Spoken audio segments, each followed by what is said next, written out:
आप सभी के हृदय में विराजमान परमात्मा को मेरी राम राम। राम राज में आपने बहुत सैर की, सड़कों पर, गलियारों में, भवनों में, महलों में, और संपूर्ण राम राज का वैभव देखा। राम जी का गुणगान जो तुलसीदास जी ने किया, उस सब से हमने बहुत सुख प्राप्त किया। बहुत सारी बातें हो गईं, राजकाज की, प्रशासन की, व्यवस्था की। तो अब थोड़ा राम जी को विश्राम भी तो चाहिए ना। हर समय प्रजा के ही काम में लगे रहेंगे। अरे एक घड़ी के लिए उनको भी तो अपने भाइयों के साथ घूम फिर लेने देना चाहिए ना। तो आज वह समय आ गया है। आज हम सभी प्रभु श्री राम उनके भाइयों के साथ उपवन की सैर पर चलेंगे। विश्राम के क्षण हैं, कोई बाधा नहीं, कोई राजकाज का काम नहीं हो रहा, बस विश्राम, और विश्राम में ही राम छिपा है। भ्रातन सहित राम इकबारा, संग परम प्रिय पवन कुमारा। सुंदर उपवन देखन गए, सब तरु कुसमित पल्लव नए। अब राम जी की मौज है। बुलाया सारे भाइयों को कि जरा आ जाओ, उपवन की सैर पर चलेंगे। अब और क्या चाहिए। भरत, लक्ष्मण, शत्रुघ्न सबको याद आ गए बचपन के वे दिन, जब राम उनको लेकर उपवन में जाया करते थे। उन्हें बहुत सारी शिक्षाएं दिया करते थे, बहुत सारे शास्त्रों को पढ़ाया करते थे, कथाएं सुनाते थे, इतिहास सुनाते थे, और उनके मन का विकास करते थे, संस्कारित करते थे, प्रेम की वर्षा करते थे। और फिर एक ऐसा समय भी आया कि जब सब कुछ बिखर गया, सब कुछ जो संवरा हुआ था, एक सुगठित हो गया था, उस सब का विघटन हुआ। सब दूर दूर हो गए, अलग अलग हो गए, विरह की अग्नि में खूब जले, खूब जले, खूब जले। ये काल किसी को नहीं बख्शता, राम तक को उसने नहीं छोड़ा। विधाता का विधान कि राम जी को वन भेज दिया, लक्ष्मण जी साथ चले गए, इधर भरत जी विरह में, और उधर राम जी को भी भरत का विरह। और अब इतने लंबे अंतराल के बाद ये सुख का काल आया कि राम जी ने अपने सभी भाइयों को बुलाया कि चलो उपवन चलते हैं। और संग परम प्रिय पवन कुमारा, और संग में किसे लिया? परम प्रिय हनुमान जी के लिए, पवन कुमार, पवन पुत्र के लिए क्या कहा है? परम प्रिय। अपने परम प्रिय हनुमान को साथ लिया। अब देख लीजिए कितने जने हैं। राम जी ने कितनों को लिया साथ? भरत, लक्ष्मण, शत्रुघ्न और हनुमान। सिर्फ 4 जने, और कोई नहीं, किसी को नहीं लिया। और उपवन की सैर पर निकले। सुंदर उपवन देखन गए। उस समय जो उपवन होते थे ना, बस क्या कहें उनका। अपूर्व सौंदर्य है, अपूर्व। और कैसा अपूर्व, कल्पना नहीं कर सकते हम। आप कीजिए कल्पना कि एक ऐसा उपवन है। पहले उपवन समझ लीजिए होता क्या है। वन तो आप सभी जानते हैं, वन माने जंगल। और जंगल का मतलब क्या होता है? जो अव्यवस्थित होता है। जंगल का कोई नियम नहीं होता, कोई कानून नहीं होते। जंगल का अपना राज होता है। जहाँ कहीं दलदल है, झाड़ है, कांटे हैं, उबड़ खाबड़ रास्ते हैं, ये उपवन होता है। यानी जिस पर इंसानी हाथ नहीं लगा, जिसे संवारा नहीं गया। अब राजाओं का जो जंगल होता था उसे उपवन कहते थे, यानी उपवन, छोटा वन। वन तो होता था, जंगल तो होता था, लेकिन बड़ा संस्कारित किया हुआ। उस पर न जाने कितने मालियों के हाथ लगते थे। एक से एक कुशल माली रास्तों को साफ करता था, समझ लीजिए कि जैसे कि फार्म हाउस कितने सुंदर होते हैं। आज का नाम है फार्म हाउस, प्राचीन काल का नाम था उपवन। तो एक एक प्रजाति का उत्कृष्ट पौधा, फूलों का, फलों का, औषधियों का, उनको लगाया जाता था कि राजा वहाँ पर सैर करेगा, राज परिवार के सदस्य सैर करेंगे, और जो वैद्य जी हैं वे वहाँ पर अपना हर्बल गार्डन बनाते थे, यानी औषधीय पौधे लगाते थे, जड़ी बूटियाँ लगती थी। तो अब उस उपवन में राम जी सैर करने गए हैं, और प्रभु राम का उपवन कैसा होगा इसके लिए तो कोई शब्द हो ही नहीं सकते। सब तरु कुसमित पल्लव नए, सब जगह फूल ही फूल खिले हुए थे, नए नए पत्ते आए हुए थे। जान समय सनकादिक आए, और जो सनकादिक मुनि हैं ये उपयुक्त समय देखकर वहाँ पर पहुँच गए कि इससे अच्छा अवसर कोई नहीं हो सकता। अब ऑफिस टाइम में अगर पहुँचे होते तो राम जी अपने दरबार में बैठे हैं, लोगों की बातचीत सुन रहे हैं, ऐसे में सनकादिक वहाँ चले जाएं तो समस्या खड़ी हो जाएगी, धर्म संकट। अब राम जी उनसे बात करें या प्रजा के सुख दुख देखें, तो वे भी समझदार हैं सनकादिक। वे ऐसे समय में पहुंचे जब प्रभु राम उपवन में सैर कर रहे हैं। अब सनकादिक मुनियों के बारे में थोड़ा समझ लीजिए। सनक आदि माने इत्यादि, सनक और अन्य माने कौन, और 3 इनके भाई। ये सनकादिक 4 भाई हैं और ये ब्रह्मा जी के पुत्र माने गए हैं। ये चारों छोटे से हैं बाल रूप में, 5 वर्ष की अवस्था से ऊपर इनकी शारीरिक रूपरेखा नहीं है। बस 5 साल के बच्चे जितने ही ये चारों भाई हैं। इन्हें भगवान विष्णु का प्रथम अवतार भी माना जाता है, और ये अयोनिज हैं, यानी माँ के पेट से इनका जन्म नहीं हुआ। अब आप सोचते रहिए कि जिसका पेट से कोई संबंध ना हो, माँ के पेट से जो जन्मा ना हो, वो कैसे जन्मा होगा भैया? क्योंकि जन्म तो माँ के पेट से ही होता है, और इनका जन्म हुआ नहीं वैसे, तो फिर कैसे हुआ?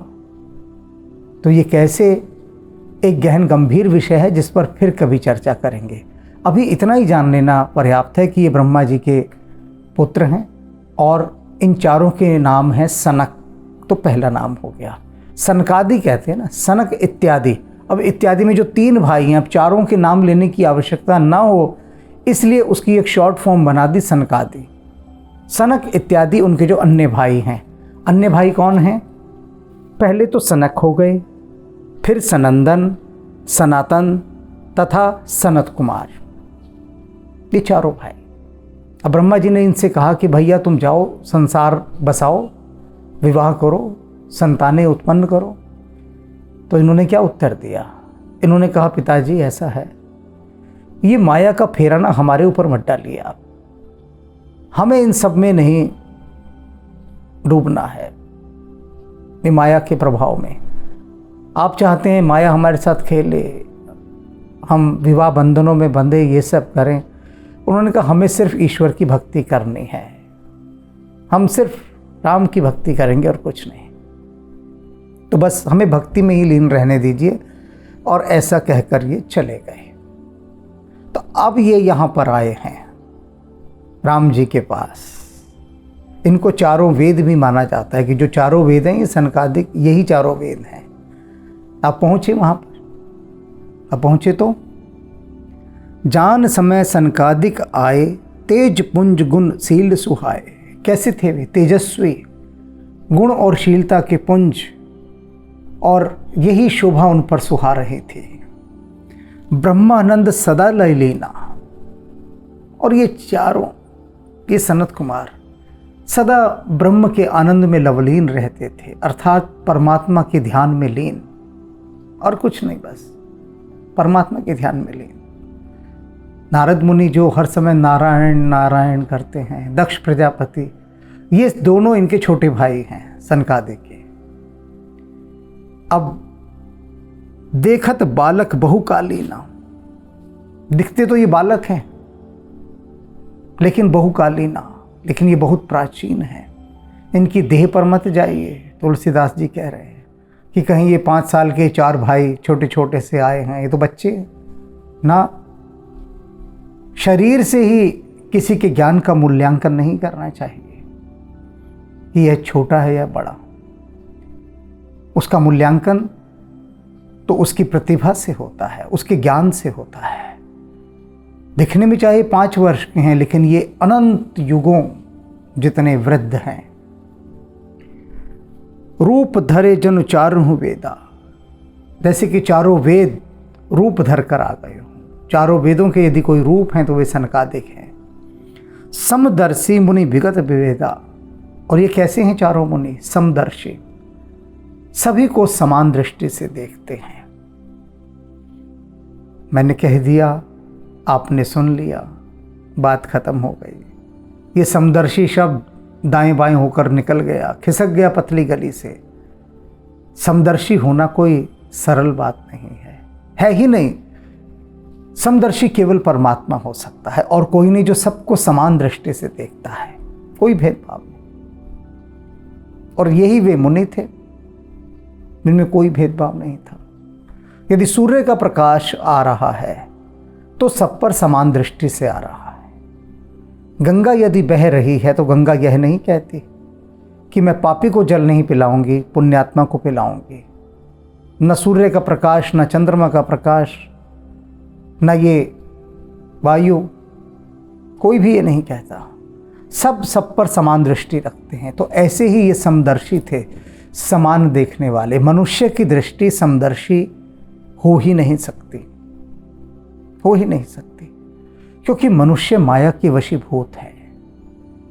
केवल वे ही मनुष्य जो समाधि में प्रवेश कर गए हैं और ईश्वर रूप ही हो गए हैं, वे करुणा भाव से समदृष्टि रख सकते हैं। अन्यथा समदृष्टि रखना असंभव है, असंभव। समदृष्टि ना रख पाएं, लेकिन करुणा दृष्टि तो हम रख ही सकते हैं ना। संसार के लोग तो वह भी नहीं रखते। दया दृष्टि तो रख सकते हैं, वह भी नहीं रखते। प्रेम दृष्टि तो रख सकते हैं, वह भी नहीं रखते। अरे शिष्टाचार दृष्टि तो रख सकते हैं, जो बेसिक है एटिकेट्स के लिए, वह भी नहीं रखते। तो मुनि के पास कौन सी दृष्टि है? सनकादिक के पास समदर्शी और विगत विभेदा, और भेद बुद्धि से परे हैं। ये विगत हैं, पार। कोई भेद बुद्धि नहीं है कि कोई भेद रखें किसी के अंदर कि यह मेरा, ये तेरा, ऐसा कुछ नहीं है। अद्वैत में जीते हैं, द्वैत नहीं है, भेद बुद्धि नहीं है। आशा बसन व्यसन यह 3 ही, और दिशाएं ही इनका वस्त्र है। दिगंबर रहते हैं, ये वस्त्र धारण नहीं करते। 5 साल का बच्चा है, क्या वस्त्र धारण करेगा? और ये बड़ी गहरी बात है, समझने वाली। यहाँ बहुत गहरी बात है कि एक बड़ा आदमी बिना वस्त्रों के सामान्य रूप से कहीं नहीं निकलता, निकल ही नहीं सकता। उसको इतनी लाज लगती है, इतना संकोच होता है। आप देखिए, कभी ऐसा हुआ कि बिना वस्त्रों के कोई बाहर निकल गया हो? वस्त्र भी थोड़े से हल्के हों, लगे कि थोड़े से मैले हैं, तो भी आदमी बाहर नहीं निकलता। फॉर्मल वियर, पार्टी वियर वो पहनता है। बाहर जाने के अलग कपड़े होते हैं, घर के अलग कपड़े होते हैं। तो ये जो सनकादिक हैं, ये दिगंबर रहते हैं। दिशाएं इनके वस्त्र हैं, वस्त्र धारण नहीं करते।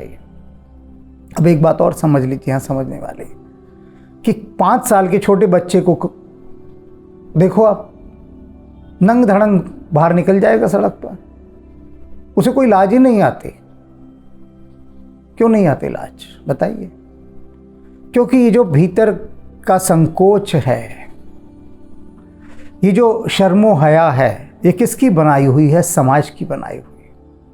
समाज ने इसे बनाया, निर्माण किया ऐसा, क्योंकि समाज की दृष्टि में कहीं ना कहीं इसे अभद्रता माना गया, ये अभद्र ऐसा होना।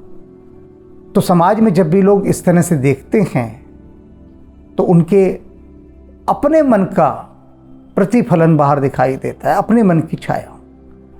किसी को निर्वस्त्र देखकर वे उसकी आलोचना करते हैं। अनेक मुनि ऐसे हैं, नागा साधु ऐसे हैं जो वस्त्र धारण ही नहीं करते, वो कहते हैं दिशाएं ही हमारा वस्त्र हैं।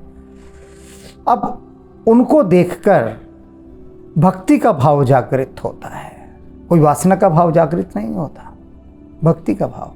छोटे बच्चे को देखकर कितना प्रेम आता है छोटे बच्चे पर, और छोटे बच्चे को कोई लाज संकोच नहीं होता।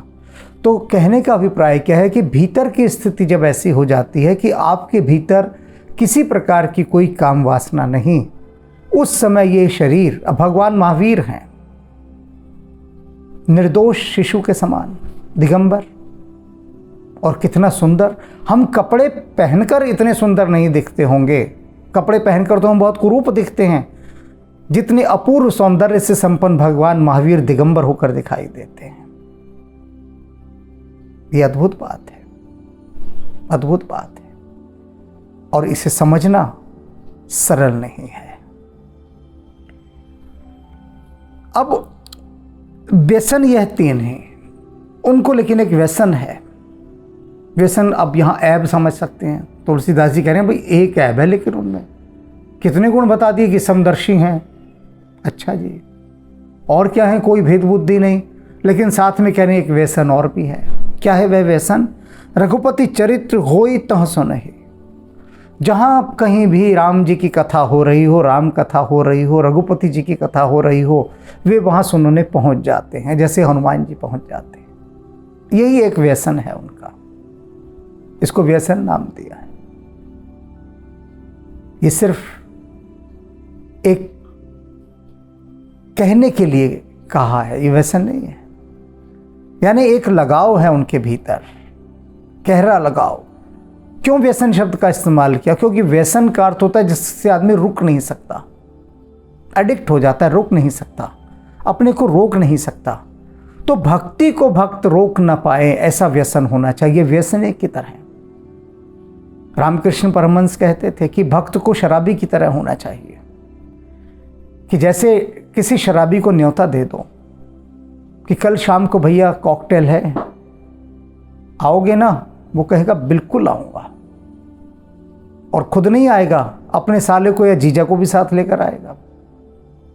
कहेगा जी घर आए हुए थे साले साहब या जीजा जी, मैं इनको भी साथ ले आया। और आया वो आया कोई नहीं होगा, वो फ़ोन करके बुलाएगा कि जीजा जी, साले जी आ जाओ, एक कॉकटेल में चलना है, आपको ले चलते हैं। और 1000 काम होंगे दुनिया के, 1000 काम सब छोड़ देगा और ठीक टाइम पर शराब की पार्टी में पहुंच जाएगा। तो यही रामकृष्ण परमहंस कहते हैं कि जब राम की भक्ति की बात आए, भक्ति की बात आए, भजन कीर्तन के लिए कोई न्योता आए, वे बैठा करते थे। विवेकानंद गाते थे, ढोल झांझ मजीरे सब बनते थे, बजते थे, कीर्तन होता था। तो अनेक भक्तों को न्योता जाता था, वे आते ही नहीं थे भक्त, कोई किसी काम में लगा, कोई किसी काम में। तब रामकृष्ण परमहंस ने कहा कि अरे भक्त को तो शराबी की तरह होना चाहिए। ये जो लोग बहाने लगाते हैं ना, जिस दिन ये शराबी के समान हो जाएंगे और इस भक्ति को, इस कीर्तन को ये एक पार्टी समझेंगे शराब की, श्रीमद, और 1000 काम छोड़कर दौड़े दौड़े यहाँ पर आएंगे, उस दिन भक्ति सार्थक होगी, उस दिन। तो इसलिए यहाँ ये व्यसन शब्द का तुलसीदास जी ने उपयोग किया। इसकी मैंने गहराई बताई, रहस्य बताया है। इनके लिए व्यसन शब्द उपयुक्त नहीं है, लेकिन उस शब्द की आत्मा को समझाने के लिए यहाँ इस शब्द को रखा गया है, सार्थकता बताने के लिए। तहाँ रहे सनकादिक भवानी, जहाँ घट संभव मुनिवर ज्ञानी।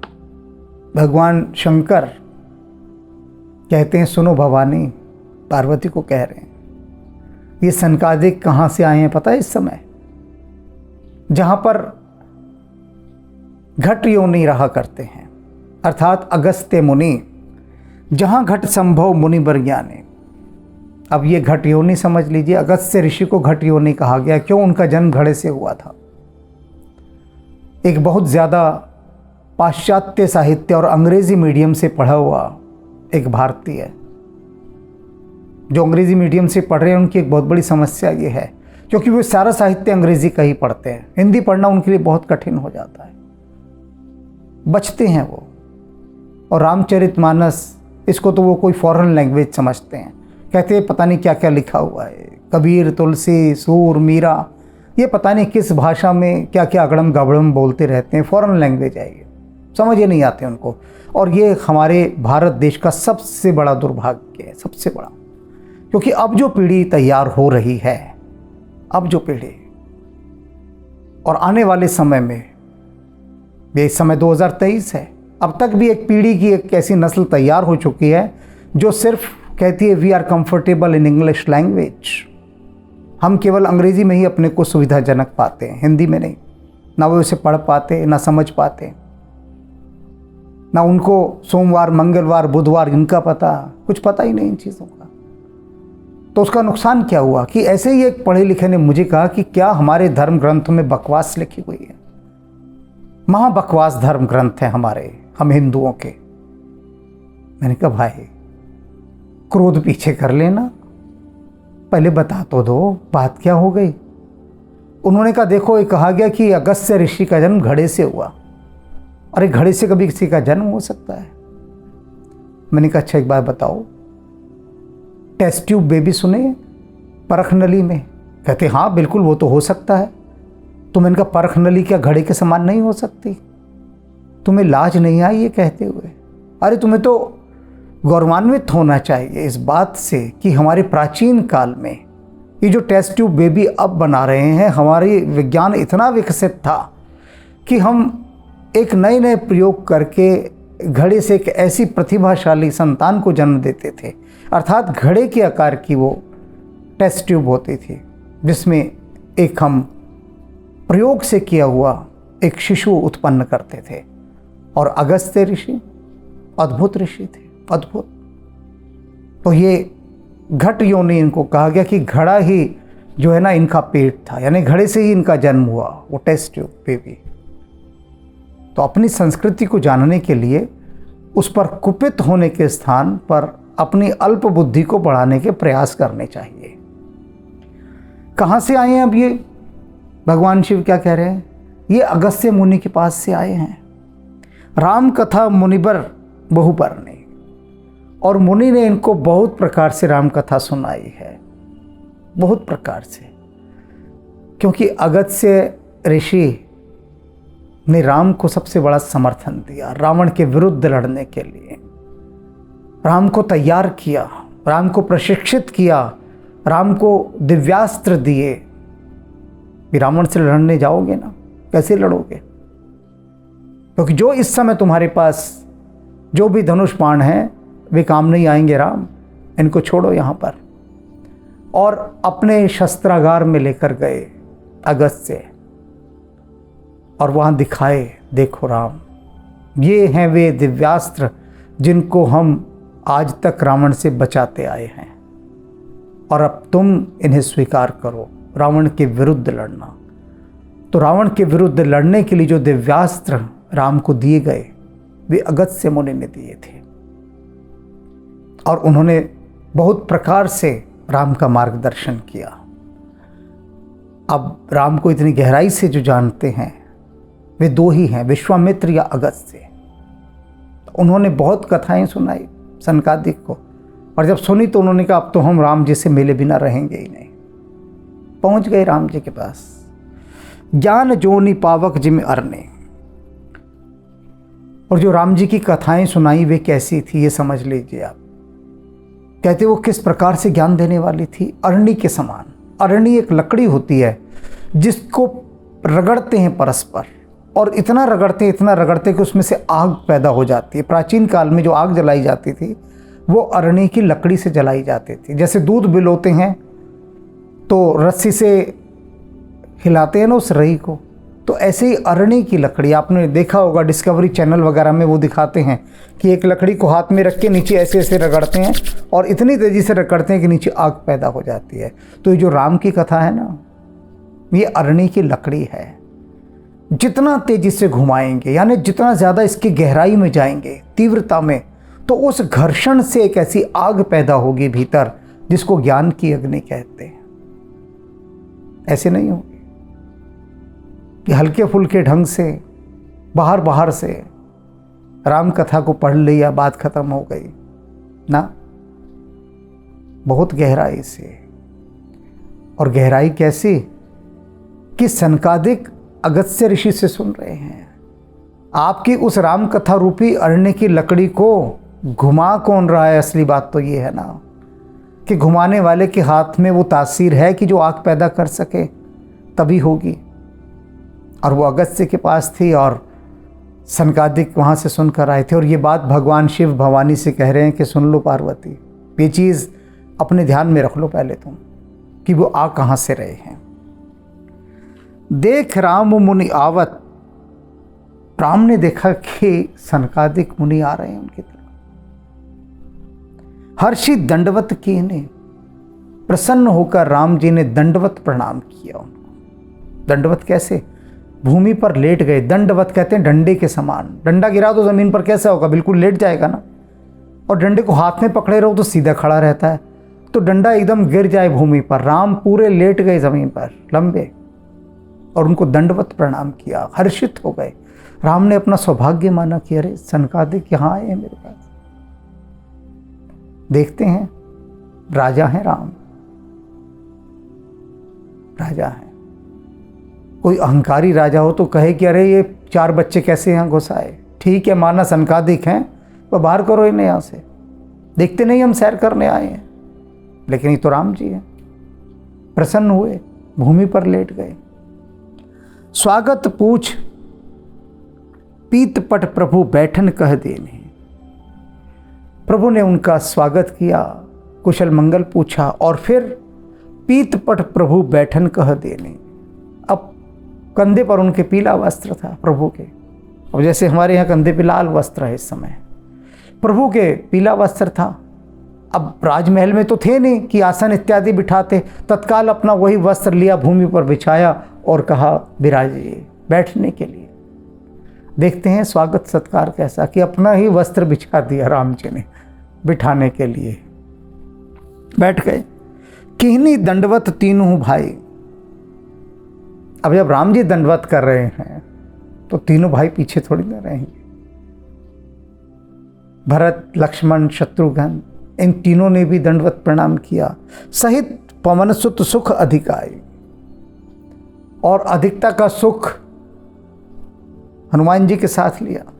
हनुमान जी भी दंडवत लेट गए उनके साथ। तो चारों ने ये जो दंडवत प्रणाम का सुख लिया हनुमान जी के साथ, तीनों भाई और हनुमान जी सब ने दंडवत प्रणाम किया।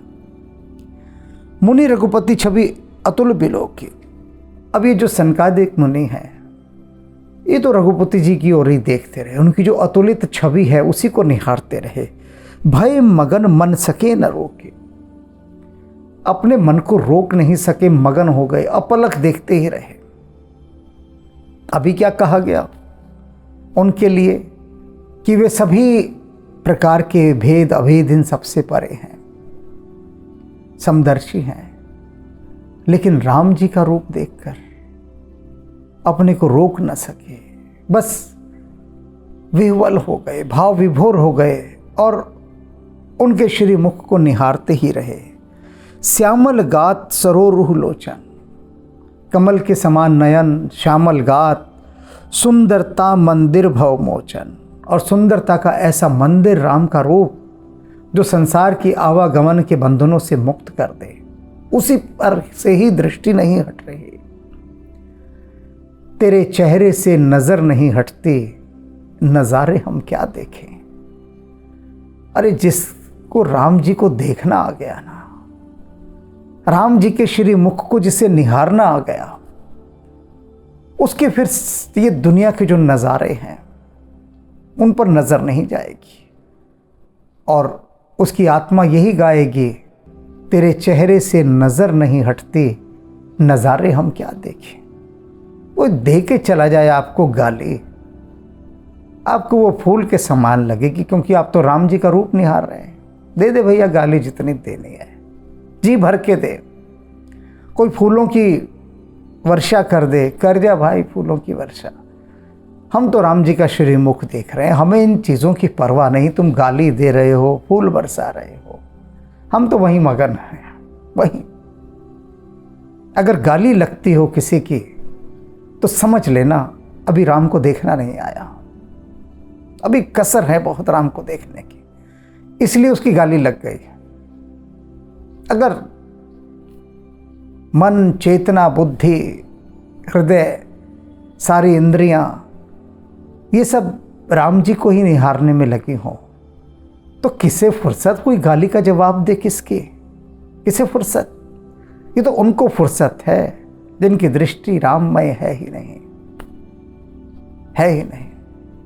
अब एक टक रहे निमश न लावें, एक टकटकी लगाकर राम जी की ओर देख रहे हैं, पलके भी नहीं झपका रहे कि इतना भी बीच में ब्रेक ना आ जाए, इतना भी व्यवधान ना आ जाए कि हम पलक झपकाएं तो उतनी देर के लिए राम के रूप से वंचित हो जाएं। इसलिए पलक झपकाने का काम विपन, बस निहारने का काम। प्रभु कर जोरे शीस नवाए हैं, और प्रभु राम जी वो हाथ जोड़े हुए, सिर झुकाए हुए हैं, वे निहारते जा रहे हैं। और प्रभु हाथ जोड़कर सनकादिक मुनियों को शीश, सिर झुकाया हुआ है, नमस्कार कर रहे हैं।